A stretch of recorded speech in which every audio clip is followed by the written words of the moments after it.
Good evening. Iran's Foreign Minister Abbas Araghchi is conducting what appears to be serious diplomatic engagement by meeting with UN nuclear chief Rafael Grossi ahead of the second round of US-Iran talks, presenting image of regime ready to negotiate and compromise. But at the exact same time, Araghchi is shaking hands with UN officials and claiming Iran is ready to discuss nuclear compromises. Iran's Islamic Revolutionary Guard Corps is launching military drills in the Hormuz Strait, the strategic choke point through which 20% of global oil passes, flexing military muscle and threatening to disrupt world energy supplies if attacked. This is Iran's classic two-faced strategy that they've executed for decades: show diplomatic face to international community, claim flexibility and willingness to negotiate, meet with UN officials and appear reasonable, but simultaneously conduct military exercises, vow no submission before threats, and prepare for confrontation. It's fake diplomacy designed to buy time, divide international coalition, and appear as victim when talks inevitably fail. And President Donald Trump is not fooled. Trump told Netanyahu he would support Israeli strikes on Iran's ballistic missile program if negotiations fail, which is Trump's way of saying he sees through Iran's theater and is ready to respond with force when diplomatic charade collapses. Trump watched Iran play these games during Obama administration, promising flexibility while building nuclear infrastructure. Trump knows Iran's pattern of meeting, talking, appearing constructive while doing nothing substantive, and maintaining programs threatening American allies. So Trump isn't giving Iran years or even months to play out this deception. Trump compressed timeline. Netanyahu established 4 impossible demands that Iran cannot meet. U.S. Secretary of State Marco Rubio declared achieving deal will be very hard to do, preparing for failure.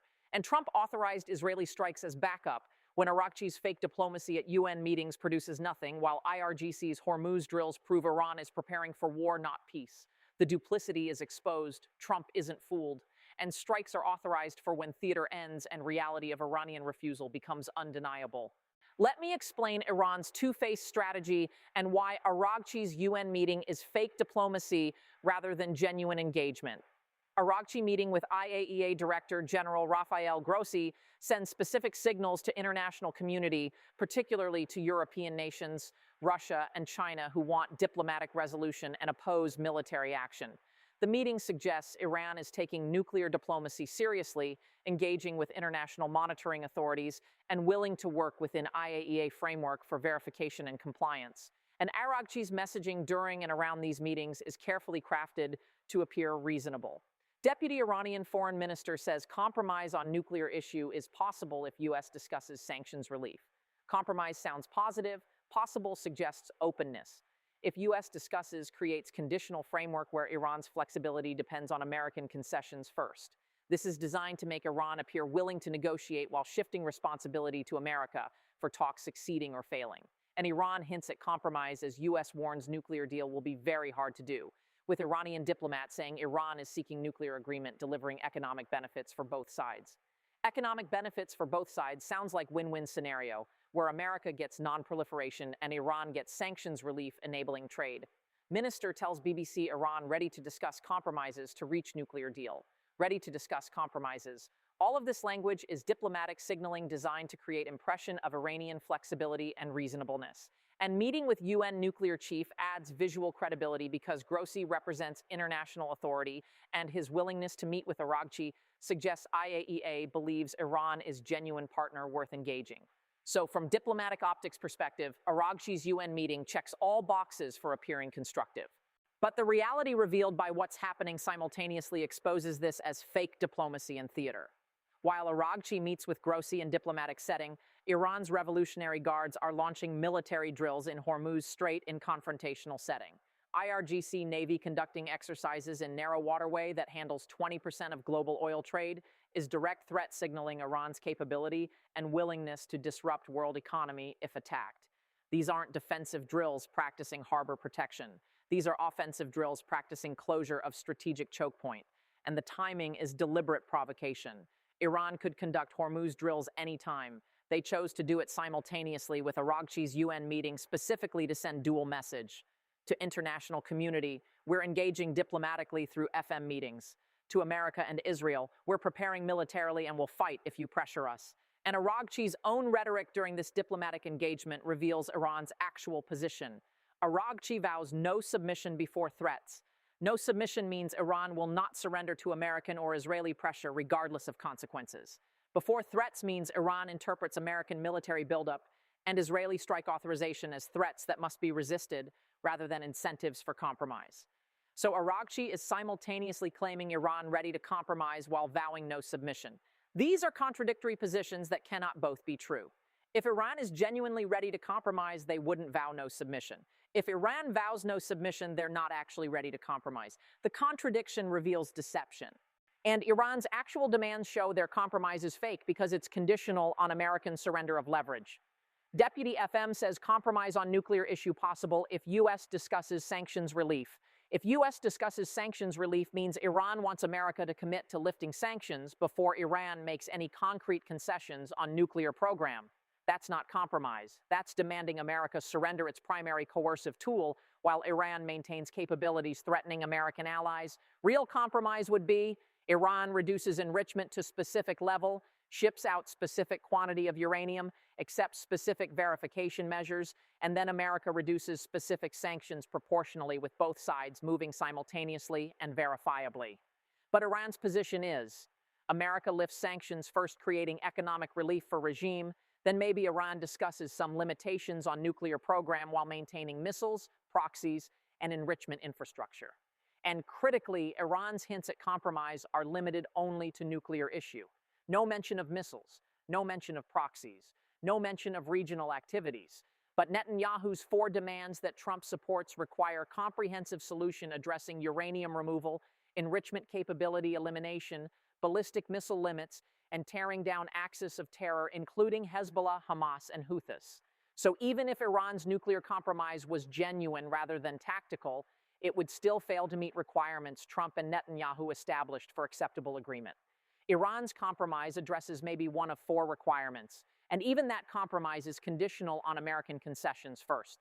That's not path to agreement. That's theater designed to blame America when talks collapse. And Trump sees through this theater because Netanyahu explicitly warned him during White House meetings, don't let Iran play games or manipulate you. Netanyahu told Trump that Iran will appear flexible, meet with international officials, claim readiness to compromise, all while maintaining actual red lines and buying time to advance programs.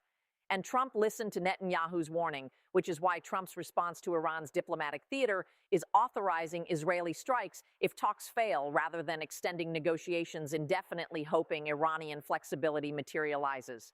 Trump knows Iran's game because Trump dealt with North Korea using similar tactics. North Korea would propose talks, meet with American officials, sign agreements, then violate agreements while demanding more concessions for returning to compliance. Trump eventually concluded North Korea wasn't negotiating in good faith, and maximum pressure was more effective than diplomatic engagement. And Trump is applying that lesson to Iran. Give diplomacy compressed timeline. Establish impossible demands exposing Iranian intransigence. Watch for theater versus substance. And prepare military option when theater fails to produce actual concessions. So Trump isn't fooled by Araghchi meeting UN officials while IRGC conducts drills. Trump sees the contradictions, recognizes the pattern, and has authorized strikes, eliminating the need to play out months of diplomatic theater that everyone knows will fail. And CBS News confirmed Trump's authorization explicitly. Trump told Netanyahu he would support Israeli strikes on Iran's ballistic missile program if negotiations fail. Support Israeli strikes means Trump won't oppose, will provide intelligence and potentially military assistance, and will defend Israel diplomatically when international community criticizes operations. If negotiations fail is conditional language, but the condition is guaranteed to be met because Netanyahu's 4 demands are designed to be impossible for Iran to accept. So Trump's authorization isn't hypothetical. It's definitive with timing dependent only on diplomatic theater running its course. And Trump's framing reveals his assessment. Either Iran accepts the agreement meeting Netanyahu's demands, or it seems this will not end well for them. Not end well is diplomatic understatement for comprehensive military operations destroying Iran's missile arsenals, nuclear facilities, and regime command infrastructure. Trump is telling Iran and international community that he's prepared to support military solution when Araghchi's fake diplomacy inevitably produces no substantive results. And significantly, Trump's authorization is specific to Iran's ballistic missile program, which Iran has declared completely non-negotiable. So Trump is authorizing strikes on exactly the capability Iran says they will never surrender. That's Trump rejecting Iran's fake compromise offering nuclear flexibility while maintaining missiles, and saying if you won't negotiate missiles, we'll eliminate missiles by force. And Netanyahu's 4 demands create the framework exposing Iran's fake diplomacy by establishing requirements Iran cannot meet without regime collapse. First demand, all enriched uranium out of Iran. Iran has uranium stockpiles enriched to various levels that IAEA says could yield maybe a dozen nuclear bombs. Shipping all enriched uranium out eliminates Iran's breakout capability completely. But this is unacceptable to regime because it means admitting total defeat and surrendering program they've invested 40 years developing. Second demand, zero enrichment capability, meaning dismantle all centrifuges and equipment permanently. This goes beyond removing current stockpiles to eliminating infrastructure for creating future stockpiles. Iran wanted deals preserving infrastructure for eventual breakout. Netanyahu demands infrastructure elimination, making breakout permanently impossible. Third demand, real limits on ballistic missiles. Iran has declared missiles completely non-negotiable, calling them defensive capabilities. But Netanyahu correctly identifies missiles as delivery systems for nuclear weapons, making them inseparable from nuclear threat. And fourth demand, tearing down regional axis of terror, meaning complete defunding of Hezbollah, Hamas, Houthis, and Iraqi militias. These proxies are Iran's strategic depth and regional influence. Cutting them means surrendering power projection capability. So all 4 demands are individually unacceptable to regime, and demanding all 4 simultaneously guarantees diplomatic failure. And that's not accident, that's strategy. Netanyahu created impossible demands knowing Iran will refuse. Iran's refusal proves they're not serious about peace, and refusal justifies military action Trump authorized. Araghchi can meet with UN officials and claim compromise all he wants. But when pushed on these 4 specific demands, Iran will say no to uranium removal, no to enrichment dismantlement, no to missile limits, and no to proxy defunding. And those 4 no's prove fake diplomacy. Meanwhile, Iran's military drills during diplomatic engagement prove they're preparing for war, not peace. Revolutionary Guards launching drills in Hormuz as Iranian and U.S. officials prepare for talks is deliberate contradiction between diplomatic words and military actions. If Iran was genuinely pursuing peaceful resolution through negotiations, they would avoid provocative military exercises that signal confrontation. But IRGC conducting Navy drills in Hormuz specifically is maximum provocation because Hormuz is the choke point Iran threatens to close in event of war. Iran has declared repeatedly that if attacked, they will close Hormuz, disrupting 20% of global oil supply and causing economic crisis. So practicing Hormuz operations while claiming diplomatic engagement sends message. We're talking peace but preparing war. And Iran flexes military muscle while pursuing diplomacy according to reports, which is characterization exposing the contradiction. You cannot simultaneously flex military muscle and pursue genuine diplomacy. Those are incompatible approaches revealing strategic incoherence or deliberate deception. And given Iran's history, it's deception. Iran flexes muscle to deter American or Israeli strikes by demonstrating capability to inflict economic pain through Hormuz closure. But Iran pursues diplomacy to avoid international isolation and prevent united coalitions supporting military action against them. So muscle flexing is for deterrence. Diplomacy is for coalition management. Neither is genuine attempt to reach agreement meeting Netanyahu's 4 demands. And U.S. officials have repeatedly emphasized that Iran, not America, is holding up progress in negotiations. This is blame shifting, preparing international community to accept American military action when talks fail. Secretary Rubio noted Trump would prefer deal, but achieving one would be very hard to do with Iran. Preferred deal shows American desire for diplomatic solution. Very hard to do signals expectations that Iran will not cooperate. With Iran makes clear that problem is Iranian behavior, not American unreasonableness. And U.S. insists Iran is delaying talks according to repeated official statements. Delaying tactics are classic diplomatic obstruction where party claims willingness to negotiate but creates procedural obstacles preventing substantive engagement. Demand preliminary meetings before main talks. Insist on specific locations or formats. Require preconditions be met before discussing core issues. All designed to appear engaged while avoiding actual concessions. And Iran is pursuing exactly these tactics by making nuclear compromise conditional on U.S. discussing sanctions relief first, by claiming willingness to negotiate while vowing no submission, and by offering economic deals on energy and mining rather than addressing Netanyahu's four security demands. So American characterization that Iran is delaying is accurate. Iran wants appearance of engagement without substance of agreement. And Trump, not being fooled by this pattern, authorized strikes eliminating the effectiveness of Iranian delay tactics. And Iran's internal crisis makes this the worst possible time for regime to be playing diplomatic games, because external pressure combined with internal weakness creates conditions for collapse. Analysis describes Supreme Leader Khamenei as being in twilight of tyranny, having grown increasingly repressive as he appears unable to organize his own succession. Khamenei is 85 years old, declining health, and has no designated successor despite ruling since 1989. Succession crisis creates paralysis because factions position for post-Khamenei power rather than unifying around strategy for confronting external threats. And this paralysis is visible in Iran's contradictory approach. Araghchi meeting UN officials, while IRGC conducts drills. No submission rhetoric while hinting at compromise. Demanding sanctions relief while refusing missile negotiations. These contradictions aren't sophisticated tactics.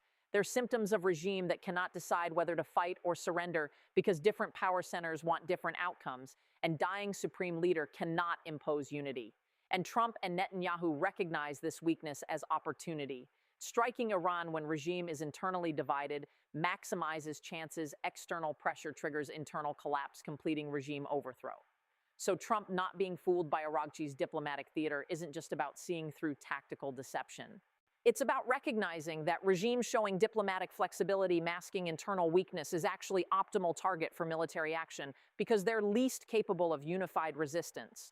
An international community is increasingly skeptical of Iran's diplomatic theater because contradictions are too obvious. When foreign minister meets UN nuclear chief same-day Revolutionary Guards conduct military drills, even sympathetic observers recognize disconnect between words and actions. When regime claims readiness for compromise while vowing no submission, the logical impossibility undermines credibility. And when Iran offers energy and mining deals while refusing to address ballistic missiles threatening American allies, it becomes clear Iran wants sanctions relief without giving up threatening capabilities. So Araghchi's UN meeting doesn't fool international community the way Iran hopes. European nations might prefer diplomatic resolution, but they also recognize Iran's pattern of talking while doing nothing substantive. Russia and China might oppose military action, but they won't invest political capital defending regime that makes diplomatic engagement impossible through contradictory behavior. And American allies understand Trump isn't rushing to war, but rather exhausting diplomatic options through compressed timeline proving Iran's fake flexibility. So when Trump-authorized Israeli strikes occur after talks fail, international response will be, we tried diplomacy, Iran refused reasonable terms, military action became necessary. And that's what Trump needs, international acceptance that force became unavoidable after Iran rejected diplomacy, not because America preferred war, but because Iran made peace impossible through fake engagement. The fake diplomacy is exposed through multiple levels of evidence. Araghchi meets UN officials suggesting flexibility, but IRGC conducts military drills same time suggesting confrontation. Deputy FM claims compromise possible, but Araghchi vows no submission. Iran hints at nuclear limitations, but declares missiles non-negotiable. Iran offers economic deals, but demands sanctions relief before concessions. All of these contradictions prove diplomatic engagement is theater, not substance. And Trump isn't fooled because Netanyahu warned him about Iranian manipulation, because Trump has experience with similar tactics from North Korea, and because Trump authorized strikes showing he's prepared for fake diplomacy to fail. And Netanyahu's four demands ensure failure by requiring comprehensive surrender Iran cannot give without collapsing. And Rubio's very hard-to-do assessment prepares international community for talks failing. And U.S. insistence that Iran is delaying shifts blame appropriately. And Khamenei's twilight succession crisis proves regime is internally weak, making this optimal timing for external pressure. Everything converges on Iran's fake diplomacy being exposed, Trump not being fooled, and military strikes authorized for when theater ends and reality of Iranian refusal becomes undeniable. Araghchi can meet with UN officials as much as he wants. IRGC can conduct drills in Hormuz to flex muscle. Iran can hint at compromises conditional on American surrender. But none of it changes fundamental incompatibility between Netanyahu's 4 demands and Iran's red lines. Talks will fail. Trump knows they'll fail. Netanyahu knows they'll fail. And strikes are authorized, eliminating Iran's missiles, nuclear facilities, and regime infrastructure when fake diplomacy runs its course and produces exactly nothing substantive it was always designed to produce.